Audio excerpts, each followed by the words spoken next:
Bon voilà, ce Tabs, ça fait très longtemps que je voulais le faire car on va aujourd'hui se pencher sur une personnalité très complexe, Mel Gibson. Alors de son ascension à sa résurrection en passant par sa chute, voici plusieurs clics droits sur celui qu'on surnomme Mad Mel.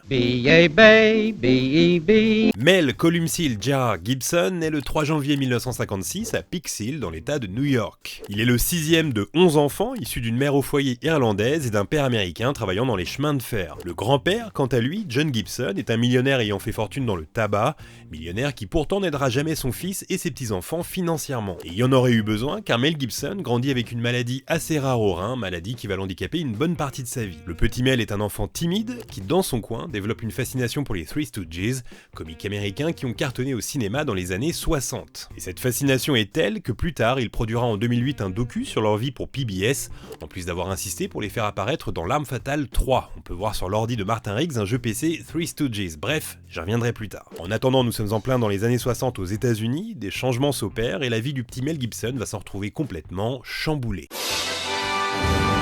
Car le 14 février 1968, le père de Mel Gibson, suite à un long procès, reçoit 145 000 $ suite à un accident de travail. Il en profite pour fuir les États-Unis avec sa femme et ses 11 enfants, terrifié à l'idée que son aîné soit appelé sous les drapeaux pour combattre au Vietnam. Direction l'Australie, car la grand-mère y vit, dans la banlieue de Sydney, à West Pymble. Mel Gibson a alors 12 ans et va traîner pendant des années une confusion autour de sa réelle nationalité. What are you? You know, what nationality? What do you say? I don't know what to say. I travel on a Yank passport, and that's good. You don't have two passports? You don't have? No. Just American. I don't think of myself as anything but what I am, and I'm not quite sure what that is. Except that I don't mind it. It's kind of comfortable. I'm a conglomeration of a lot of different places. Where that starts and where one starts and where one finishes, I don't know. I don't really care. À l'école, Mel Gibson est assez moyen. Son père l'oblige alors à bosser dans une usine d'oranges afin de lui apprendre la vie. Now, at one point, you worked in an orange juice factory. Yeah. Now, what did that experience teach you? Hate for oranges. I can't drink the stuff anymore, that's for sure. La majorité arrive très vite et Mel Gibson ne sait alors pas du tout ce qu'il veut faire de sa vie. What were your options when you were 18 in terms of what you might do with your life? Well, I had absolutely no idea, and my options were, get some quick, fast job, probably physical labor, to earn the bread. Where were you? In Australia. Okay. I had an opportunity of going to university. I'd finished high school, did average, but passed. Really hated school. And I could have gone into journalism or the other option that was open to me was sort of auditioning for a drama school. Right. Which I did. I could tell jokes and stories and make stories up and convince people of things that weren't true. You were a liar. Kind of, yeah. Yeah. A great liar. Yeah. Yeah. A good liar. Yeah. I'm not as good a liar now as I was then. Ce qu'il ne dit pas, c'est que ce sont ses sœurs qui l'ont poussé à s'inscrire dans une école d'art dramatique. C'est elles qui ont envoyé une demande d'inscription sans son avis. Finalement, Mel Gibson passe les auditions, est reçu, termine avec un diplôme, se forme au théâtre pendant 3 ans et devient coloc avec Geoffrey Rush, le fameux Barbossa de Pirates des Caraïbes avec qui il est resté très ami. Autant vous dire que c'est le début de l'aventure.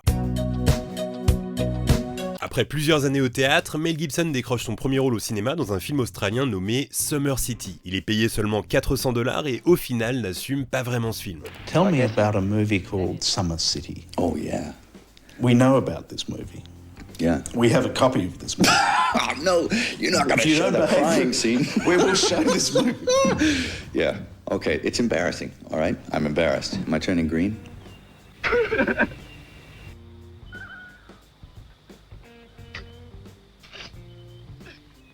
Il enchaîne avec des petits rôles dans des séries australiennes avant de voir sa vie changer du jour au lendemain, et tout ça grâce à une baston. With Mad Max, when you went on your audition, something happened to you the night before that kind of helped you get the part. No, not the night before. It was a couple of days before. I couldn't even walk the day after. What exactly happened? Hey, I encountered 3 guys in North Sydney and they beat the hell out of me.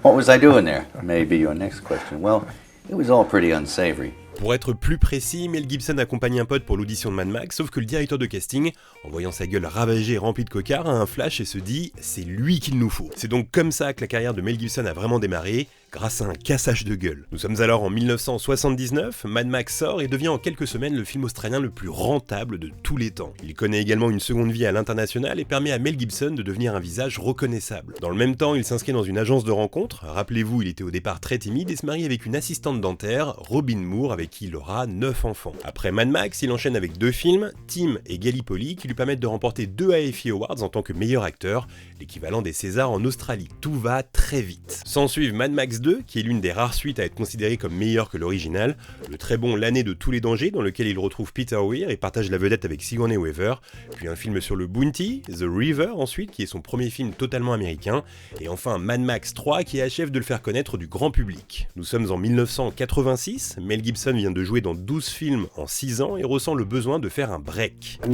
we've heard stories that it was tough for you, that you had worked, 4 movies, I think, in that year? Yeah, that's a little too much. I mean, you can overdose on, you can be a pig with the workload and with, there's a lot of demands put upon you, and I just was overworked in that one field. I needed to take off, so I took off for a year. And it did me nothing but good. So. Durant 1 an, Mel Gibson va se reposer, chez lui, en Australie, se reposer pour mieux conquérir un autre continent, l'Amérique.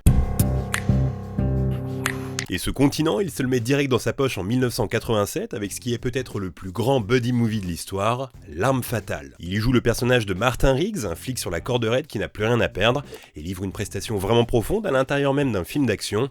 J'ai en mémoire cette fameuse scène où il tente de mettre fin à ses jours seul dans sa caravane. I'm sorry, maybe I shouldn't dwell on a scene that might be painful for you, but when you put the revolver in your mouth... Oh, that, yeah. Wow. Was that a tough thing to do? Even in play acting, was that a tough thing to do? It's a weird feeling to look in the, you check the gun 28 times to make sure that the bullet's not live or, that kind of thing. Really? There's something quite shocking about it. That sort of, it does stir something. Et cette envie de démontrer qu'il est avant tout un bon acteur se concrétise avec un contre-pied en 90, puisqu'après avoir enchaîné des films comme L'Arme Fatale 2 ou encore Un oiseau sur la branche, il joue Hamlet dans le film éponyme de Franco Zeffirelli. Mel Gibson devient un acteur qui compte, acteur qui se permet alors de refuser un nombre incalculable de rôles, Bruce Wayne dans le Batman de Tim Burton, John McClane dans Piège de cristal, Elliot Ness dans Les Incorruptibles de De Palma, Henry Hill dans Les Affranchis ou encore Virgil Brigman dans Abyss. Son nom est même associé à celui de James Bond. And also, there was another rumor too at one point that you were being considered to play James Bond. Now, how serious did those discussions ever become, and did they ever talk to you about it? Not very serious. Okay. Right. Would that have been something you would have been interested in doing? No. Okay. Tout ça pour vous dire qu'à ce moment-là, au début des années 90, Mel Gibson est l'acteur le plus demandé d'Hollywood. La plupart de ses films dépassent toujours les 100 millions de dollars de recettes et cerise sur le gâteau, le magazine People le nomme très souvent homme le plus sexy au monde. One lady said that you're the second most beautiful man in the world. You're the first? John Bon Jovi was prettier than you, she thought. So you do have competition. It's not just Mel Gibson taking over the world there. Au début des années 90, Mel Gibson a aussi la bonne idée de fonder une société de production, Icon, qui lui permet de mieux choisir ses rôles et de ne pas jouer que dans des films d'action, je pense à Forever Young par exemple. Elle lui permet également de se lancer dans la réalisation, une envie qu'il avait depuis quelques années. En 1993, il débute donc sa carrière de réalisateur avec L'Homme sans visage, film qui lui permet de découvrir qu'il prend autant de plaisir à mettre en scène qu'à jouer.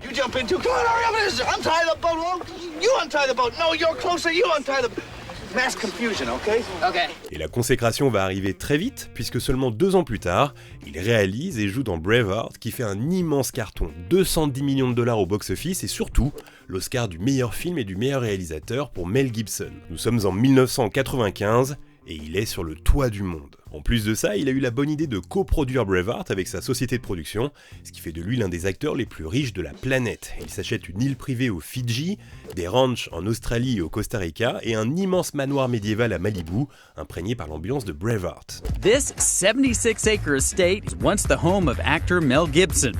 Mel bought this estate when he was starting to film Braveheart. I think this room in particular sort of had that feel. Suite au succès de Braveheart, Mel Gibson redevient simplement acteur avec des films qui fonctionnent bien au box-office.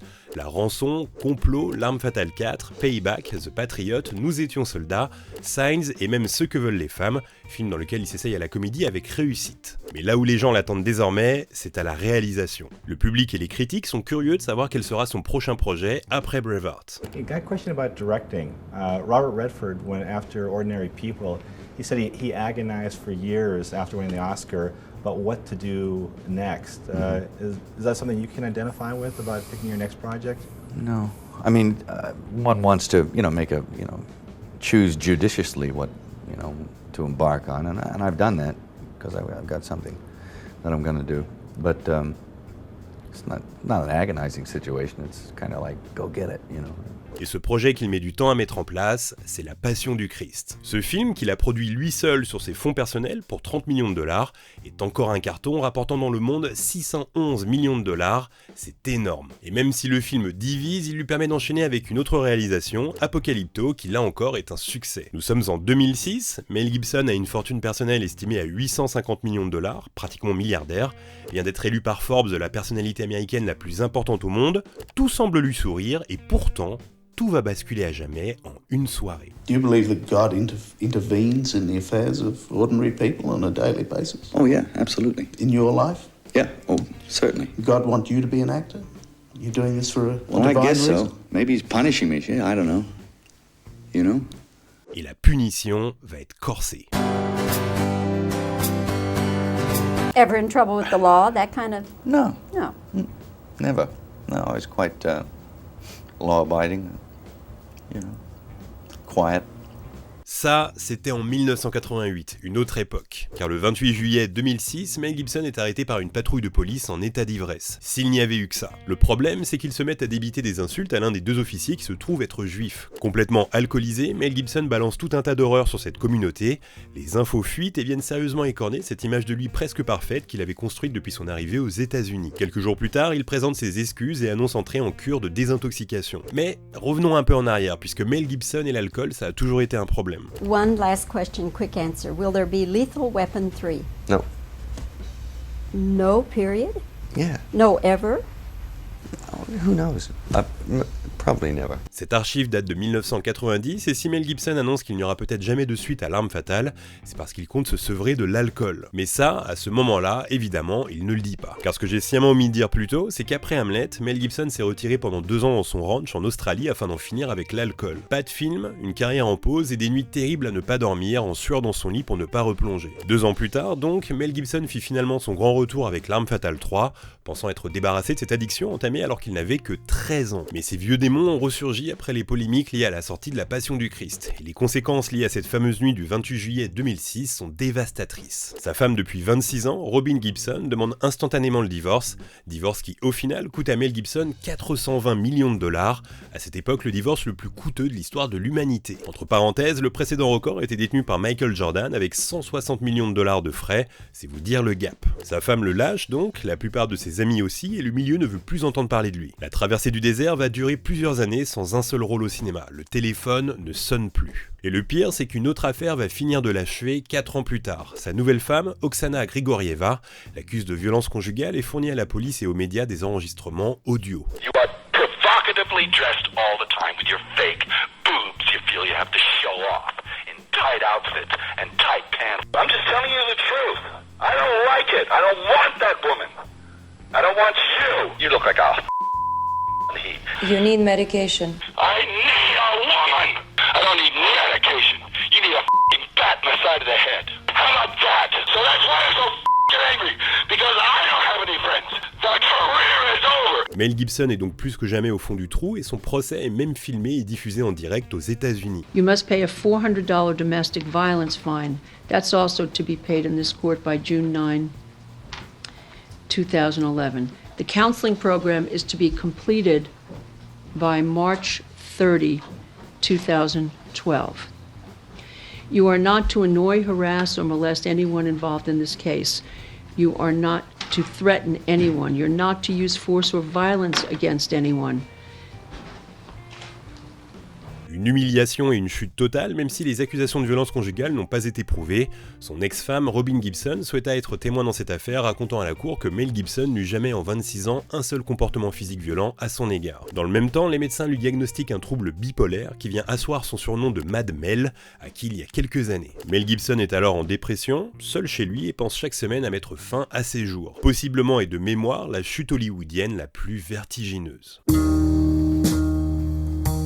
Alors, pour préparer ce Tabs, je me suis plongé pendant 2 semaines dans la vie de Mel Gibson. J'ai regardé toutes les interviews possibles, j'ai lu tout ce que j'ai pu lire. Et après avoir tout épluché, j'ai essayé de comprendre. Pourquoi cette chute si soudaine? D'où vient le problème? Ça ne peut pas juste être des horreurs débitées sous le coup de l'alcool, c'est bien plus profond. Et de ce que j'ai pu lire et écouter, j'ai personnellement le sentiment que le problème c'est avant tout son père. Mel Gibson a grandi dans une famille ultra conservatrice et sédévacantiste, qui est une forme de catholicisme intégriste. Alors comme vous pouvez l'imaginer, les repas de famille avec le père Gibson étaient chargés, et le jeune Mel a grandi en absorbant une centaine de discours violents et souvent complotistes. D'ailleurs, si Houghton Gibson, son père donc, a décidé de quitter les États-Unis, c'est pour éviter le Vietnam à son aîné, mais aussi parce qu'il ne supportait plus la décadence morale des États-Unis. En gros, la génération hippies et peace and love lui était insupportable. Houghton Gibson travaillait donc pour les chemins de fer aux États-Unis et à côté gagnait de l'argent en participant à des jeux télévisés. Last week on Ford Super Quiz, who was the last non-Russian to hold the world male chess title? Hutton Gibson won the first heat of Super Champ. Bobby Fischer. 3 rounds to 1. Congratulations, Hutton. You are good. Hutton won for his efforts. Figurez-vous qu'il a même été champion de toute catégorie de Jeopardy en 1968. Un talent qui lui permettait de mettre de côté et de prendre le temps d'écrire des pamphlets complotistes. Au fil des ans, pour ne donner que quelques exemples, Houghton Gibson a remis en cause les attaques des tours à New York, qui selon lui ont été perpétrées à l'aide d'une simple télécommande qui a provoqué les 2 explosions, et surtout, il a maintes et maintes fois remis en cause l'existence des atrocités commises envers les juifs entre 39 et 45, et quand on apprend ça, quand on sait de quelle manière il a dû bourrer le crâne de ses enfants avec ses théories, on comprend ce qui a amené Mel Gibson à tenir ses propos cette fameuse nuit de 2006. I want to go back because your father has been on the record. Yeah. Well, we're talking about me here right now. But when we ask him to repudiate the assertions of his dad, he's my father. Gotta leave it alone, Diane. Gotta leave it alone. Houghton Gibson est décédé le 11 mai 2020 à l'âge de 101 ans, et comme vous venez de le voir, Mel Gibson a toujours défendu son père, jusqu'au bout et malgré tout. Alors, dans la religion catholique, il est souvent question de résurrection et celle de Mel Gibson a commencé à prendre forme en 2010. D'abord grâce à des rares soutiens qui se sont mouillés pour lui comme Robert Downey Jr. ou encore Jodie Foster. My first reaction when I heard the news of the problems that he's had was, of course, was to put my arms around him. Jodie Foster, qui est l'une des premières à lui remettre le pied à l'étrier en lui offrant le rôle principal dans son film Le Complexe du Castor en 2011. S'en suivent des apparitions réussies dans Expendables 3, Daddy's Home 2, un rôle solide dans le très bon Drag Across Concrete et surtout, son grand retour à la réalisation avec le film Hacksaw Ridge qui lui permet de revenir au sommet avec 6 nominations aux Oscars dont meilleur film et meilleur réalisateur, remportant au final 2 statuettes pour le mixage son et le montage. Mais plus que les statuettes glanées, le simple fait d'être nommé et d'être assis là avec les autres est une forme de pardon de la part d'Hollywood. Bon, la suite est assez étrange parce que depuis Hacksaw Ridge, Mel Gibson n'a fait qu'enchaîner les films cheap sortant directement en VOD dans lesquels il joue d'ailleurs souvent le méchant. Pas la meilleure stratégie je trouve, c'est dommage. Surtout que les médias adorent lui reparler de ses frasques, forcément. Do you think that the public will perceive you any differently after all that's been in the news about you? What are you referring to specifically? Referring to the, the drinking problems, referring to what's been called the anti-Semitic rant, referring all those things. You know what I'm talking about. Okay, so that's almost 4 years ago, dude. I mean, I've moved on. I guess you haven't. Well, So I'm just wondering if you think that the public has moved on and will perceive you in the same light. Well, I certainly hope so. You know, it is a while back, and I've done all the necessary mea culpas. So, let's move on, dude. Come on. Edge of Darkness opens today. It's good to see you back in the saddle and doing what you do best. Thanks a lot for joining us, Mel. Take care. Bye-bye. Asshole. Ce mec sera à jamais Mad Mel. Mais en parallèle de tout ça, il prépare ses prochains films en tant que réalisateur, une suite à La Passion du Christ et surtout L'Arme Fatale 5 qu'il a souvent annoncé sur les plateaux. Le réalisateur Richard Donner lui a fait promettre d'en réaliser un dernier avant de disparaître. Et pour terminer ce Tabs, j'aimerais quand même finir sur une note un peu plus positive car il y a quand même du bon chez ce personnage écorché qu'est Mel Gibson. Depuis les années 80, et il tient au maximum à ce que ça ne se sache pas, il donne chaque année à des associations des montants colossaux pour les aider. Ça va des enfants en situation difficile aux personnes dans la pauvreté. Et rien à voir, mais je suis également tombé sur une vidéo qu'il a souhaité tourner durant la production de L'Arme Fatale 2 en 1987. Vidéo dans laquelle on le voit faire des conneries entre deux prises, à l'image de ses idoles, les Three Stooges, dont une que j'adore avec Joe Pesci.